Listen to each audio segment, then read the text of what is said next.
Here at Sam Houston State University, there has been a drug epidemic spreading around in a manner that would surprise most. Mechanical pencils. Everybody uses them, most people prefer them, and now kids are starting to find alternate uses for them. I love it, man.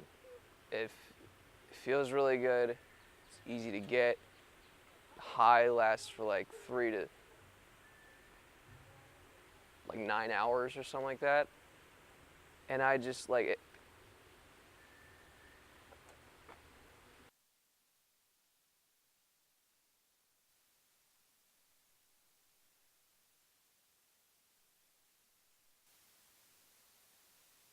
Sam Houston State University is now coming under controversy for not taking action against this new drug by still continuing the sale of mechanical pencils and providing a large selection of them. My roommate was addicted to these things. I just don't really understand it. I mean, it's just pencils, mechanical pencils, graphite, lead, and erasers.